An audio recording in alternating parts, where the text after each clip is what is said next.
सुर्खियों में।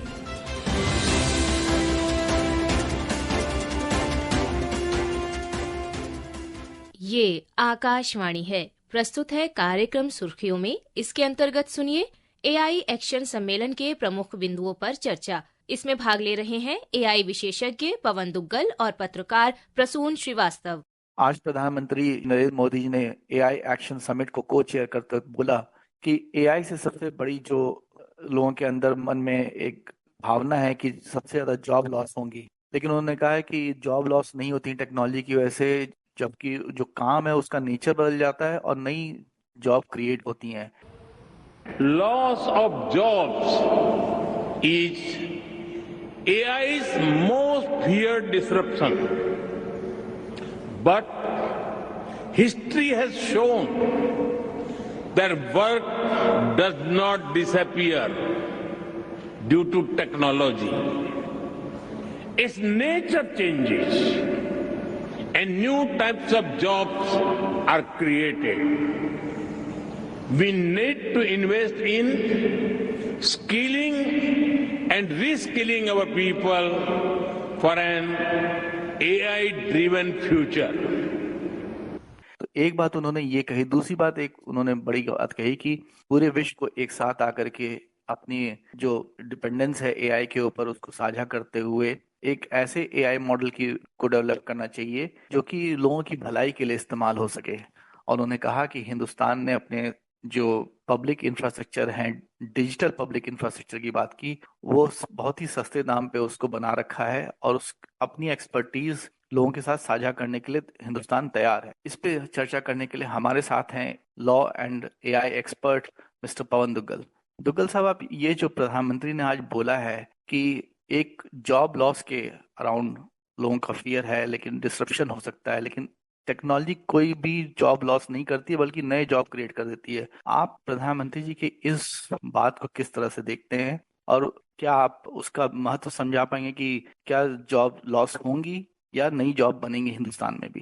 भारत के प्रधानमंत्री श्री नरेंद्र मोदी जी एक ग्लोबल विजनरी लीडर हैं, जिनकी दूरदर्शिता का लोहा पूरी दुनिया भर में माना है। आज जब वो बात करते हैं आर्टिफिशियल इंटेलिजेंस के महत्व की, तो वो लोगों को पुनः से एक एग्जिस्टिंग ग्राउंड रियलिटी को बताते हैं। हमारे यहाँ मस्तिष्क में एक थॉट प्रोसेस है कि साहब कोई बात नहीं, एआई आने वाला है, तो एआई से तो सभी कुछ जो है लुप्त हो जाएंगी, नौकरियां लुप्त हो जाएंगी, तो इसलिए एआई का संपूर्ण विरोध किया जाना चाहिए। लेकिन लोग भूल जाते हैं कि जब आप ऑलरेडी चढ़ते हुए सूरज को प्रणाम करते हैं तो उस पर आंखें बंद करने से सूरज गायब नहीं हो जाता। आज जो है वर्तमान ग्राउंड रियलिटी ऐसी है, आर्टिफिशियल इंटेलिजेंस हम सबकी जिंदगी का एक अहम हिस्सा बनता जा रहा है। तो इस संदर्भ में जितनी जल्दी हम उसके महत्व को जानेंगे उतना अच्छा होगा। जो गलत धारणाएं अपने दिमाग में है, ठीक है, देखिए जी, कोई भी बदलाव आता है, चेंज आता है, तो उससे कुछ ना कुछ तो चीजें अलग होती हैं। अब ये नया बदलाव आया है आर्टिफिशियल इंटेलिजेंस का, उसका सीधा तात्पर्य ये है कि अब नए प्रकार से दुनिया देखेगी कि टेक्नोलॉजी मानवीय जीवन को किस तरीके से इम्पैक्ट करेगी। लेकिन फिर भी मैं समझता हूँ कि बदलाव के साथ साथ नौकरियां कम जाएंगी, लेकिन क्षमताएं और ज्यादा उत्पन्न हो जाएंगी, नए प्रकार के जॉब अपॉर्चुनिटीज आ जाएंगे। अब उदाहरण के तौर पर आपको बताता हूं कि आज एक आर्टिफिशियल इंटेलिजेंस की वजह से एक नया प्रकार का इंडस्ट्री खुल गई है, जॉब खुल गया, जिसका नाम है प्रॉम्प्ट कमांड इंजीनियरिंग। यानी कि आप किस तरह के कमांड आर्टिफिशियल इंटेलिजेंस को देंगे जिसकी वजह से जो जवाब आप चाहते हैं वो जवाब आपको मिल जाएगा। तो ये एक ऐसा ही उदाहरण है।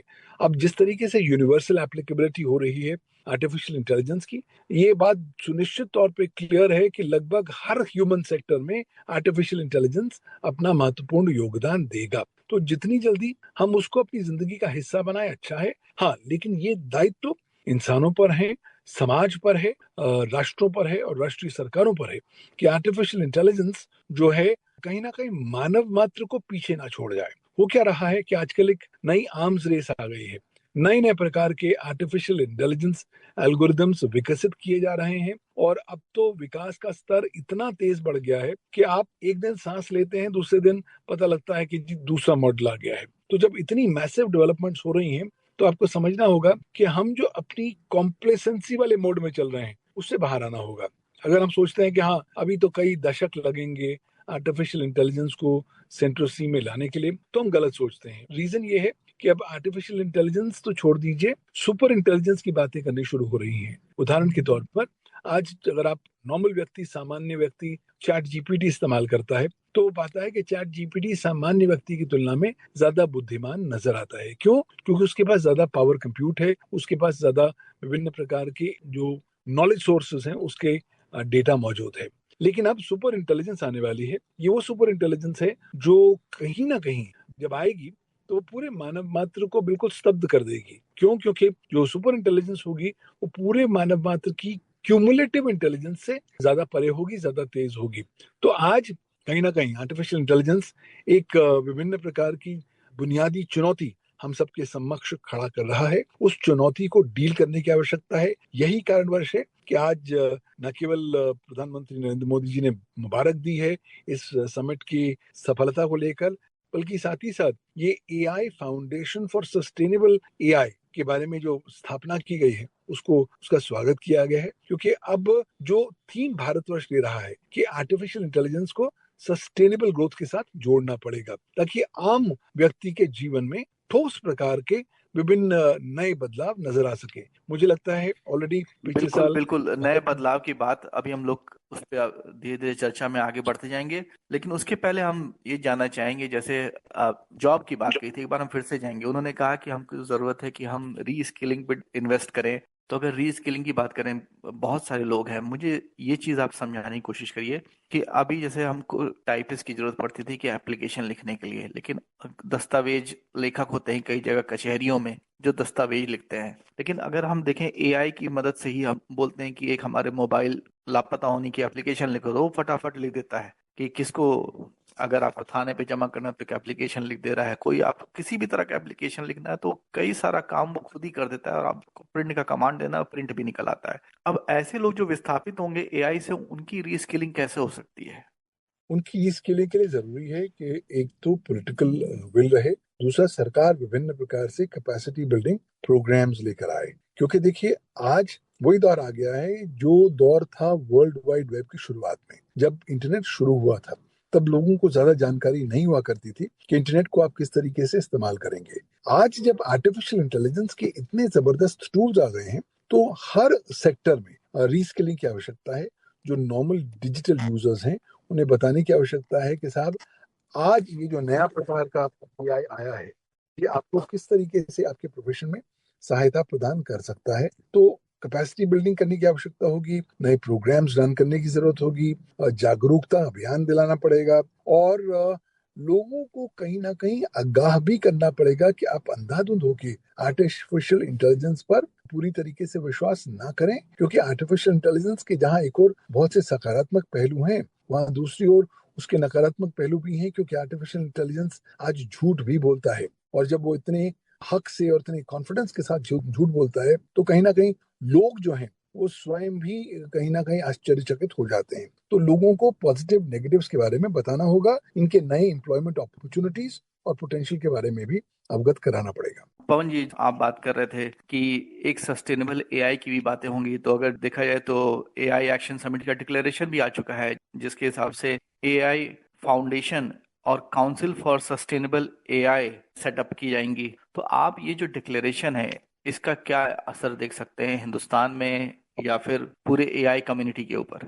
देखिए, ये जो एआई समिट की डिक्लेरेशन आई है अत्यंत महत्वपूर्ण है, क्योंकि इस तरह की डिक्लेरेशन आज तक मानव मात्र के इतिहास में नहीं आई है। अगर आप अंतर्राष्ट्रीय स्तर पर विभिन्न डिक्लेरेशंस या रेजोल्यूशंस पर दृष्टि डालें तो आप पाएंगे कि मार्च 2024 में संयुक्त राष्ट्र की जनरल असेंबली ने एक डिक्लेरेशन पास किया था आर्टिफिशियल इंटेलिजेंस के महत्व को रिकॉग्नाइज करते हुए। लेकिन अब पहली बार ये डिक्लेरेशन आई है जो कहता है कि आर्टिफिशियल इंटेलिजेंस को सस्टेनेबल ग्रोथ के साथ जोड़ना होगा। और तभी जब ये एआई फाउंडेशन की बात हो रही है और सस्टेनेबल एआई, तो मुझे लगता है कहीं ना कहीं जो महत्वाकांक्षाएं हैं डेवलपिंग राष्ट्रों की, उनको प्रतिबिंबित करने का प्रयास किया गया है इस डिक्लेरेशन में। आज सरकारें ये नहीं चाहती कि आर्टिफिशियल इंटेलिजेंस का अंधाधुंध इस्तेमाल हो। सरकारें चाहती हैं कि आर्टिफिशियल इंटेलिजेंस को एक सकारात्मक कैटलिस्ट के तौर पर इस्तेमाल किया जा सके, ताकि किसी भी राष्ट्र की प्रगति को और ज्यादा अग्रसर किया जा सके, उसकी जो सस्टेनेबल ग्रोथ है उसको सपोर्ट किया जा सके। तो अब हम पहली बार जब सस्टेनेबल एआई की बात कर रहे हैं तो हम राष्ट्रों की प्रगति, इकोनॉमिक, सोशल और पॉलिटिकल प्रगति के साथ आर्टिफिशियल इंटेलिजेंस को जोड़ रहे हैं, साथ ही साथ सस्टेनेबिलिटी को जोड़ रहे हैं ताकि हमारा पर्यावरण भी हो और जो हमारी जनसंख्याएं हैं उनमें एक सामंजस्य और संतुलन स्थापित किया जाए जब वो आर्टिफिशियल इंटेलिजेंस के विभिन्न टूल्स का इस्तेमाल करती हैं। तो अत्यंत महत्वपूर्ण डिक्लेरेशन है। अब साथ ही साथ एक भारत ने तो ये भी प्रस्ताव दे दिया है कि अगली मीटिंग भारत इसे होस्ट करना चाहेगा। तो भारत देखिए अब अपनी ग्रूव में आ रहा है। भारत दुनिया भर को दिखा रहा है कि मैं एक थॉट लीडर हूं आर्टिफिशियल इंटेलिजेंस के जो लीगल पॉलिसी एंड रेगुलेटरी मुद्दों को लेकर। और मुझे लगता है जो साख भारत की है और जो विशेष प्रकार की छवि प्रधानमंत्री नरेंद्र मोदी जी ने अंतर्राष्ट्रीय पटल पर अपनी बना रखी है, ये दो महत्वपूर्ण ऐसे फैक्टर्स हैं जो भारत को एक नई दिशा में लेकर चले जाएंगे, भारत को एक ग्लोबल थॉट लीडर बनाएंगे आर्टिफिशियल इंटेलिजेंस के दृष्टिकोण में। और साथ ही साथ जो भारत करेगा वो अक्सर एक मापदंड भी बन जाने वाला है विभिन्न प्रकार की डेवलपिंग कंट्रीज के लिए, ताकि वो इस तरह के मॉडल्स को अडॉप्ट करें। तो अत्यंत महत्वपूर्ण घोषणा है। ये डिक्लेरेशन का महत्व आर्टिफिशियल इंटेलिजेंस लॉ जूरिस्प्रूडेंस में इसलिए महत्वपूर्ण है क्योंकि पहली बार इस प्रकार की कोई डिक्लेरेशन कोई कमिटी ऑफ नेशंस ने दी है। और अब ये एक टोन स्थापित करेगा कि अभी तक हम बात करते थे केवल रिस्पॉन्सिबल एआई की, अभी तक हम बात करते थे ट्रांसपेरेंट एआई की, लेकिन जब आप सस्टेनेबल एआई की बात करते हैं तब आर्टिफिशियल इंटेलिजेंस को मानवीय जीवन के हर पहलू से जोड़ने का प्रयास करते हैं, पर्यावरण के संरक्षण के साथ जोड़ने का प्रयास करते हैं और राष्ट्रीय प्रगति के साथ जोड़ने के लिए एक विशिष्ट भूमिका भी बनाते हैं। तो अत्यंत महत्वपूर्ण है। अब आने वाले समय ही हमें बताएगा कि इस प्रकार की जो डिक्लेरेशन है उसका किस प्रकार से इम्प्लीमेंटेशन होगा आने वाले समय में कंट्रीज द्वारा। प्रधानमंत्री कहा है कि हिंदुस्तान जो अगला एआई एक्शन समिट है उसको होस्ट करेगा और इसको आगे बढ़ाएगा। There is unity in vision and unity in purpose across stakeholders. I welcome the decision to set up the AI Foundation at the Council for Sustainable AI. I congratulate France and my dear friend President Macron for these initiatives and assure our full support.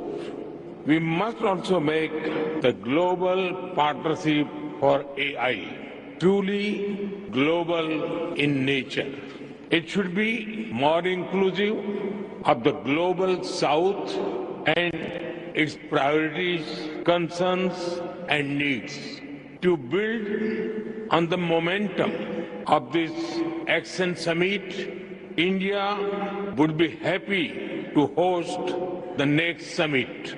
जैसा कि हमने देखा कि जो प्रधानमंत्री का vision है वो काफी विस्तृत विजन है और उन्होंने एक तरह से कहा सीमित शब्दों में घाघर में सागर भर दिया कि एआई कैसा होना चाहिए। उन्होंने ये बता दिया कि जो जॉब लॉस है उसके ऊपर कंसर्न तो होते हैं, लेकिन जो टेक्नोलॉजी उससे कोई रोक नहीं आएगी, नई तरह की जॉब पैदा हो जाएंगी। इस विषय पर हमसे चर्चा करने के लिए और अपना समय देने के लिए बहुत बहुत धन्यवाद पवन जी। धन्यवाद। अभी आप सुन रहे थे एआई एक्शन सम्मेलन के प्रमुख बिंदुओं पर चर्चा। इसमें भाग ले रहे थे एआई विशेषज्ञ पवन दुग्गल और पत्रकार प्रसून श्रीवास्तव। ये कार्यक्रम आकाशवाणी के समाचार सेवा प्रभाग द्वारा प्रस्तुत किया गया। इसे आप हमारे mobile app news on AIR और YouTube channel news on AIR official पर भी सुन सकते हैं। इस कार्यक्रम के संबंध में अपनी प्रतिक्रिया आप हमें ईमेल या व्हाट्सएप के माध्यम से भेज सकते हैं। ईमेल का पता है airnsdtalks@gmail.com और व्हाट्सएप नंबर है 9289094044।